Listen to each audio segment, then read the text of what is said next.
Ayah, jangan bercanda seperti itu. Tapi Goro tidak bergeming. Ia melipat tangan di dada. Kalau kamu gagal, kamu keluar dari perusahaan ini. Tapi kalau kamu berhasil, keluarga Akiyama akan berutang nyawa padamu. Raka hanya menunduk. Ia menggenggam erat obeng tuanya. Sementara semua yang tadi menertawakannya, kini diam, menanti, apakah pria dari Ciamis ini benar-benar bernyali, atau hanya mencari mati. Waktu seakan berhenti di dalam hanggar saat tantangan itu terlontar. Kalimat Goro Akiyama bergema di kepala semua orang. Suara tertawa perlahan menghilang, digantikan tatapan bingung, geli, hingga cemas. Semua menyangka itu sekadar gurauan gila dari orang tua yang frustrasi. Tapi saat melihat wajah serius Goro, tak ada lagi yang bisa menganggap itu lelucon. Rika melangkah maju dengan wajah merah padam. Ayah, jangan mempermalukan keluarga kita seperti ini. Dia bahkan bukan teknisi. Tapi Goro hanya mengangkat tangan, menyuruh Rika diam. Ia menatap Raka tanpa berkedip. 10 menit. Mulai sekarang. Raka menarik napas panjang. Ia tahu ini bukan permainan. Ini adalah pertaruhan hidupnya. Tapi bukan soal menikahi putri bos besar. Bukan. Ini tentang harga diri. Tentang kesempatan yang selama ini tak pernah datang padanya. Dengan langkah tenang, ia berjalan menuju jet. Semua mata mengikuti gerakannya. Pramugari menahan tawa di balik masker. Para teknisi menyilangkan tangan, siap menyaksikan kegagalan. Raka berhenti di bawah pintu akses teknisi. Ia menatap panel mesin yang terbuka. Tangan kanannya masuk ke saku dada. Perlahan, ia mengeluarkan obeng tua, lalu membuka pembungkus kainnya seperti membuka pusaka. Cahaya matahari pagi memantul di ujung obeng yang sudah aus. Ia membungkuk. Matanya menyapu kabel, sensor, dan sambungan yang terbuka. Tak ada keraguan di wajahnya. Semua dilakukan dalam diam, tapi sangat terukur. Seolah ia tahu letak setiap skrup dan jalur listrik di jet itu. Waktu terus berjalan. 8 menit tersisa. Raka memutar skrup pengunci pada modul ignition logik. Ia menemukan satu bagian kecil yang tergeser.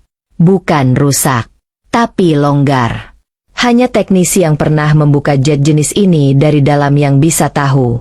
Ia memperbaiki sambungan itu, lalu membuka sistem reset manual di bawah jok teknisi utama. 6 menit tersisa. Pelan-pelan, ia menyelipkan obengnya ke soket darurat. Menghubungkan 2 jalur yang terisolasi. Jari-jarinya cekatan, seperti penari yang menari di atas papan sirkuit. Ia tak bicara sepatah kata pun. Tapi gerak tubuhnya menjelaskan sesuatu yang tak bisa dibantah. Ini bukan coba-coba. Ini ilmu. 3 menit tersisa. Kepala teknisi mulai gelisah. Ia menoleh ke arah Rika.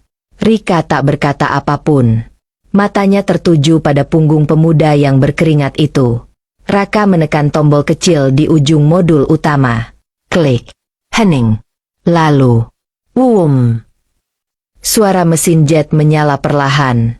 Panel digital mulai menyala satu persatu.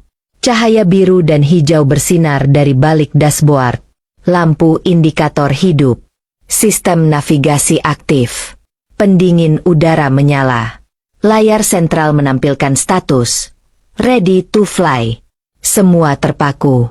Tak ada yang bersuara. Beberapa detik berlalu sebelum akhirnya salah satu teknisi berteriak.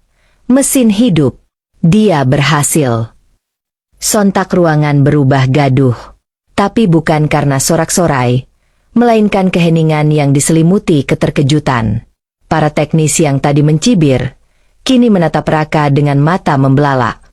Pramugari menutup mulut. Rika berdiri mematung, seolah baru tersadar dari mimpi buruk. Goro tertawa, tapi tawa yang terdengar getir dan tak percaya. Ia melangkah mendekati Raka. "Siapa kamu sebenarnya?" tanyanya lirih. Raka hanya menunduk. Obeng tuanya digenggam erat di tangan kanan. "Saya, Cuma anak kampung yang dulu suka bongkar radio tua, Pak. Jawaban itu terdengar ringan. Tapi di dalamnya ada luka, ada cerita, dan ada pelajaran yang tak pernah diajarkan di sekolah elit. Rika melangkah maju. Wajahnya masih kaku, tapi matanya mulai menunjukkan getaran.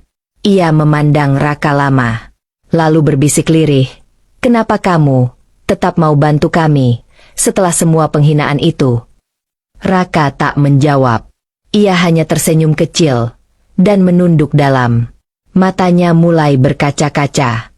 "Karena Allah mengajarkan saya untuk tetap memberi kebaikan, meski saya tidak dianggap."